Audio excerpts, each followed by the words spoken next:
तेज रफ्तार खबरों के बुलेटिन पंचनामा के साथ हाजिर है हम 5 एंकर्स। मैं रुमाना इसार खान। बात करेंगे बाढ़ से बदहाल गुजरात की। नमस्कार, आपके साथ मैं हूं शगुन शर्मा। पीएम मोदी ने नई संसद के अशोक स्तंभ का अनावरण कर दिया है, जिस पर अब सियासी विवाद भी शुरू हो गया है। नमस्कार, मैं अखिलेश आनंद हूं। सीएम योगी आदित्यनाथ के जनसंख्या वाले बयान पर वार पलटवार शुरू हो गया है। नमस्कार, मैं हूं आपके साथ सोनल। तमिलनाडु में जयललिता की पार्टी में कब्जे को लेकर घमासान तेज हो गया है। नमस्कार, पंचनामा में मैं हूं आपके साथ शीरीन। ये तमाम खबरें होंगी, लेकिन आइए शुरुआत बुलेटिन की करते हैं गुजरात में बादलों के गदर की खबर से। गुजरात के कई शहर पानी में डूब गए हैं। वलसाड का सबसे बुरा हाल है।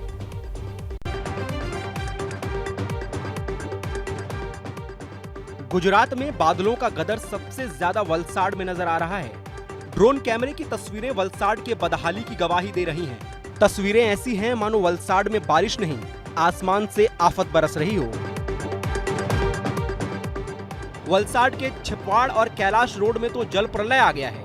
पानी घरों के पहली मंजिल तक पहुंच गया, तो वहीं छिपवाड़ में हनुमान मंदिर भी जलमग्न हो गया है। लेकिन अभी भी बारिश थमने का नाम नहीं ले रही है। लगातार बारिश के बाद नदियों और बांधों का जल स्तर बढ़ रहा है। मधुबन डैम से करीब 15 लाख क्यूसेक पानी छोड़ा गया है, जिससे दमन गंगा नदी पूरे उफान पर है। बाढ़ के हालात के बीच रेस्क्यू ऑपरेशन शुरू हो चुका है। हिंगलाज माता मंदिर में फंसे 4 लोगों का रेस्क्यू कर सुरक्षित स्थानों पर पहुंचाया गया है।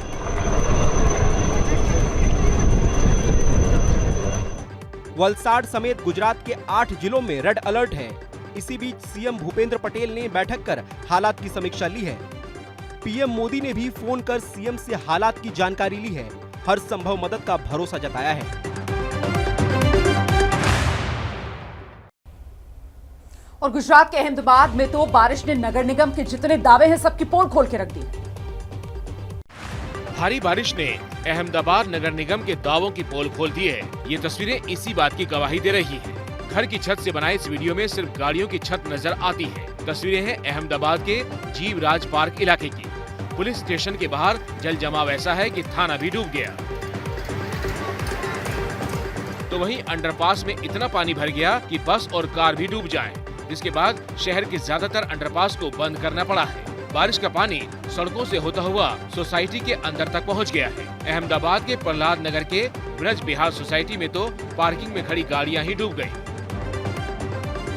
मौसम की मार से अहमदाबाद में चौतरफा तबाही मची है। भूमा नदी क्षेत्र में तो बारिश के कारण ये पेड़ धराशायी हो गया और पेड़ के नीचे एक कार का कचूमर निकल गया। अहमदाबाद में आसमानी आफत के बीच रेस्क्यू ऑपरेशन तेज किया गया है।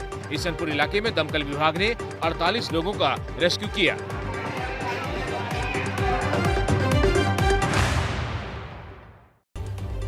और देखिए, एमपी में भी कुछ ऐसा ही हाल है। एमपी में भी लगातार हो रही बारिश से लोगों का बुरा हाल है। नदियों में आई बाढ़ का पानी अब रिहायशी इलाकों तक पहुंच गया है। आजा, आजा, आजा, आजा, आजा। अरे वो नहीं रुका। पानी का बहाव इतना ज्यादा है कि भारी भरकम ऑटो भी बह गया। तस्वीरें मध्य प्रदेश के विदिशा की हैं। आजा, आजा, आजा, आजा, आजा। अब विदिशा के वृद्ध आश्रम की तस्वीरें देखिए, जहां पानी अंदर घुस चुका है और लोग पानी के बीच ही बैठे हैं।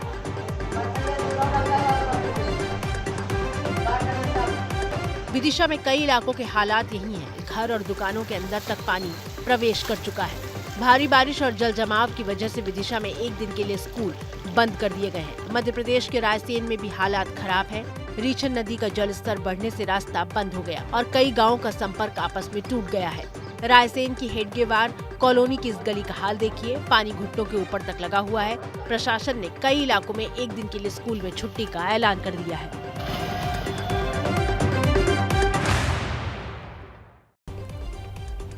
उधर महाराष्ट्र के नासिक में गोदावरी नदी के बढ़ते जलस्तर से बाढ़ जैसे हालात बन गए हैं। ड्रोन कैमरे से ली गई तस्वीरें देखिए, नासिक की बदहाली की कहानी बयां करती हैं। नासिक में चारों तरफ पानी ही पानी नजर आ रहा है। पानी नदी से निकलकर शहर में घुस गया है।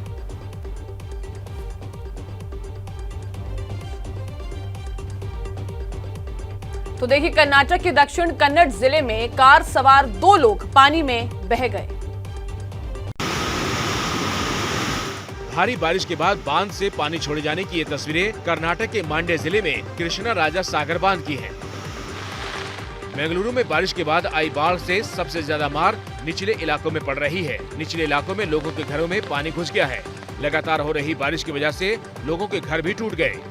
दक्षिण कन्नड़ में तो हाईवे पर बारिश की वजह से अचानक एक कार सड़क से फिसलकर नाले में जा गिरी। रेस्क्यू ऑपरेशन में कार को निकाल लिया गया। बताया जा रहा है कि कार सवार 2 लोगों की मौत हो गई है।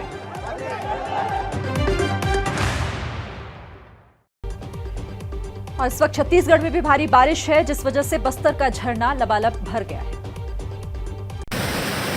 छत्तीसगढ़ में कई जिलों में पिछले कुछ दिनों से मूसलाधार बारिश हो रही है, जिससे बस्तर के झरनों में पानी बढ़ गया है। हालांकि प्रकृति की इस खूबसूरती के बीच प्रशासन भी अलर्ट पर है। पिछले 2 साल से कोरोना की वजह से बंद इन झरनों पर इस साल लोगों के आने का सिलसिला शुरू हो गया है। बदलते मौसम और बढ़ते पानी को देखते हुए झरनों के पास पुलिस जवानों की तैनाती की गई है।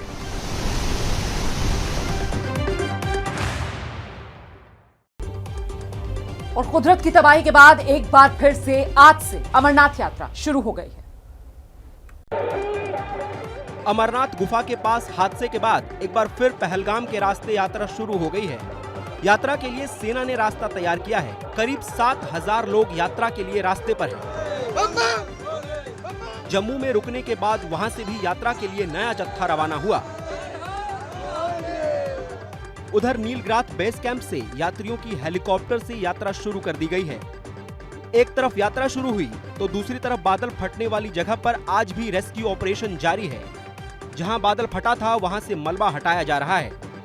अब तक 17 तीर्थ यात्रियों के शव निकाले जा चुके हैं। 40 लोग अब भी लापता हैं। इस प्राकृतिक आपदा में 98 लोग घायल हुए हैं। पीएम मोदी ने आज नई संसद में अशोक स्तंभ का अनावरण किया।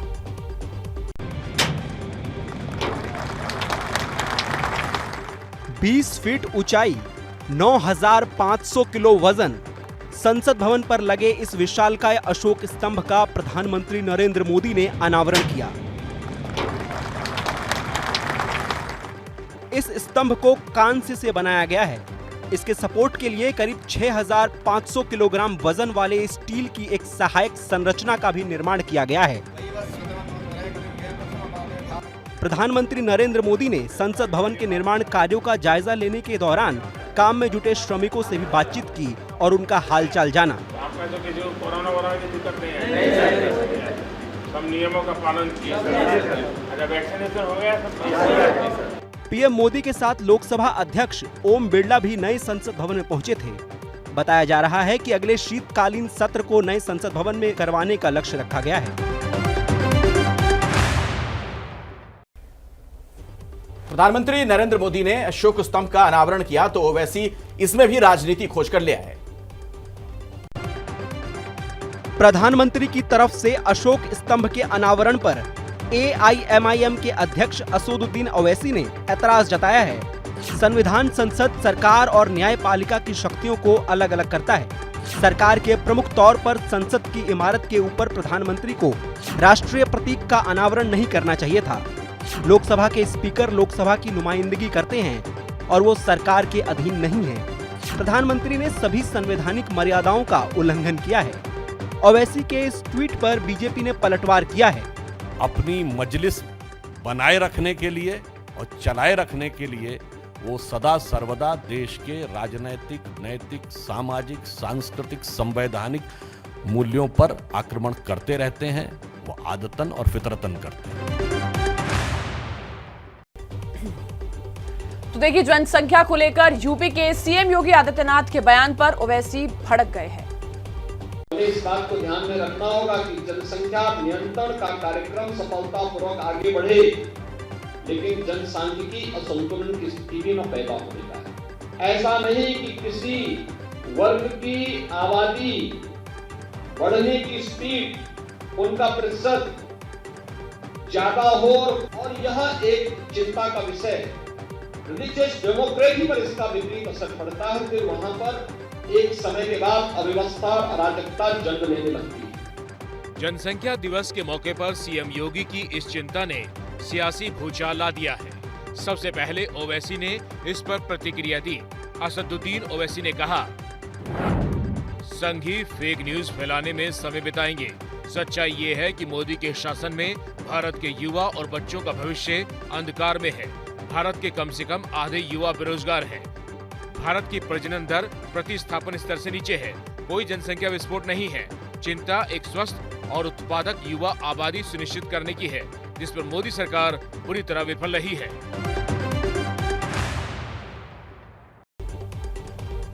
और अब बात झारखंड की, जहां स्कूल की छुट्टी का दिन बदलने की जांच के आदेश दिए गए। ये मामला है झारखंड के जामताड़ा जिले का, जहां स्थानीय स्तर पर प्रशासन ने स्कूलों में छुट्टी का दिन रविवार से बदलकर शुक्रवार कर दिया।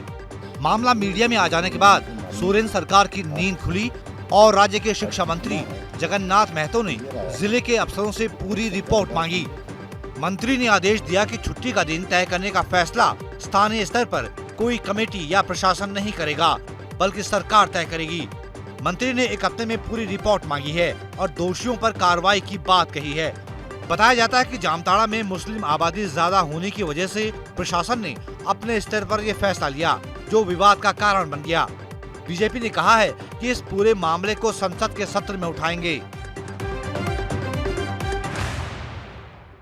पंचनामा में आगे बढ़ते हैं और अब बात कर लेते हैं आर्टिफिशियल इंटेलिजेंस की। जी हां, अब आर्टिफिशियल इंटेलिजेंस के जरिए देश की सरहदों की रक्षा होगी। देश की पहली AI in defence sector exhibition का आयोजन किया गया है। खुद रक्षा मंत्री राजनाथ सिंह ने इस एग्जीबिशन का उद्घाटन किया और इस मौके पर यहाँ पर 75 ऐसी टेक्निक्स और प्रोडक्ट्स जो कि आर्टिफिशियल इंटेलिजेंस पर आधारित हैं, उनकी एग्जीबिशन यानी कि प्रदर्शनी लगाई गई है। हम जब यहाँ पर पहुंचे हैं तो यहाँ पर देखते हैं कि अलग अलग स्टॉल्स पर एक ये देखिए, ये रेल माउंटेड एक रोबोट टाइप एक जो सिस्टम है दिखाई दे रहा है। इस डिवाइस को नाम दिया है साइलेंट सेंट्री का नाम दिया गया है। ये रोबोट जो है ऑटोनॉमसली पेट्रोल करता है, 1 से 5 किलोमीटर की दूरी पर ऑटोनॉमसली पेट्रोल करता है और इसके साथ में ऑटोनॉमसली चार्जिंग सिस्टम है। तो जब इसका ऑपरेशन हो रहा है तो टोटली ह्यूमन फ्री ऑपरेशन है इसका।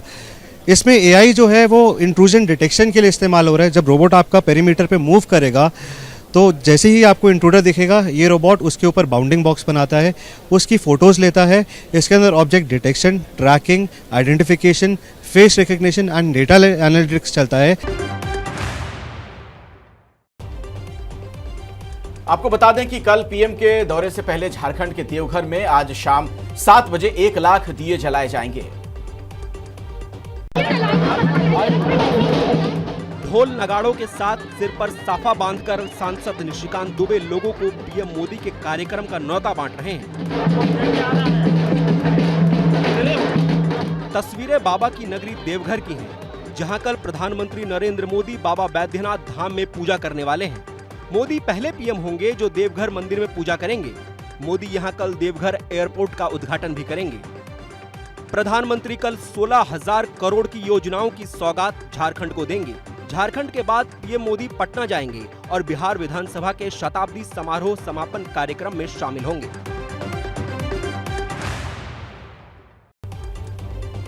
तो देखिए, सुप्रीम कोर्ट ने आज शिंदे और उद्धव दोनों गुटों को राहत दी है।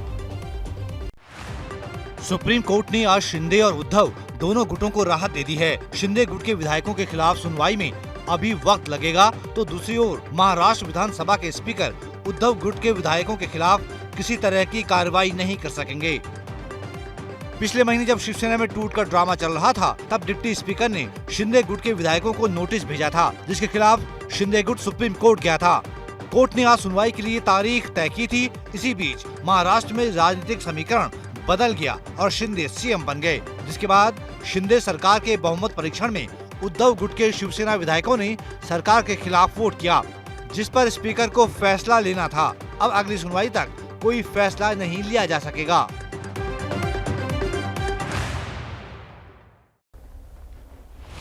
और देखिए, भगोड़े विजय माल्या की मुसीबतें आने वाले दिनों में और बढ़ने वाली है। 2016 से देश से फरार विजय माल्या को सुप्रीम कोर्ट ने अवमानना का दोषी करार दिया है। कोर्ट ने सजा का ऐलान करते हुए भगोड़े विजय माल्या पर 2,000 रुपए का जुर्माना और 4 महीने की सजा सुनाई है। दरअसल 2017 में माल्या ने कोर्ट के आदेश का उल्लंघन करते हुए अपने बच्चों के विदेशी अकाउंट में करीब 317 करोड़ रुपए ट्रांसफर किए और कोर्ट से संपत्ति का सही ब्यौरा छुपाया था। कोर्ट ने इस मामले में अब सख्त आदेश देते हुए कहा कि अगर माल्या 4 हफ्ते के अंदर ये पैसा वापस नहीं करते तो उनकी संपत्ति जब्त की जाए। माल्या ने न सिर्फ विदेशी खातों में पैसे ट्रांसफर करने को लेकर कोर्ट को गलत जानकारी दी, बल्कि पिछले 5 साल से कोर्ट में पेश न होकर लगातार कोर्ट की अवमानना कर रहे थे।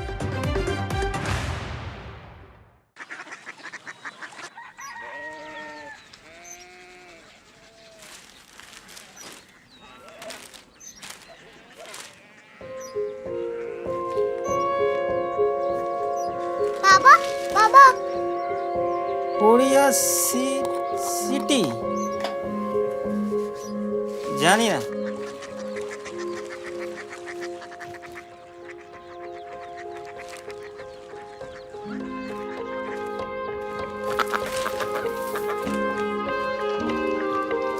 Korea city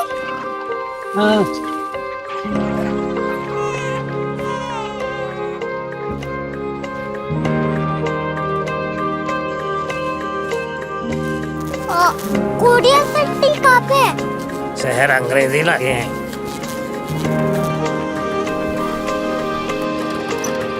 Korea city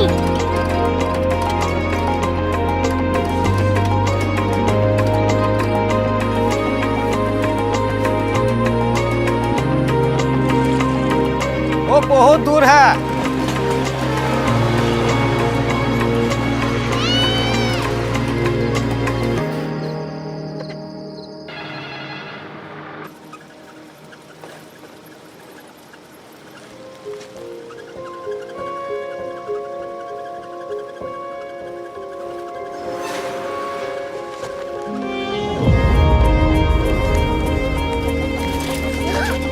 Korea city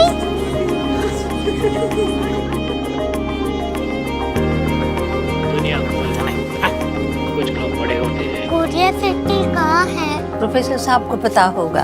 हो ये छोटा वाला ग्लोब लगता है और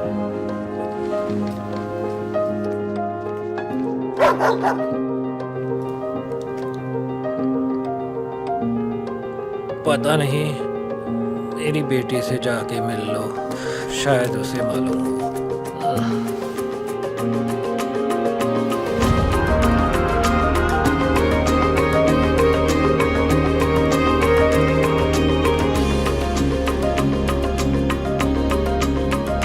हाय, बाबा ने भेजा है। Come here. Korea city Korea city नहीं, क्यूरियोसिटी। वो क्या? That's what brought you here? जो तुम्हें यहाँ तक ले आया। क्यूरियोसिटी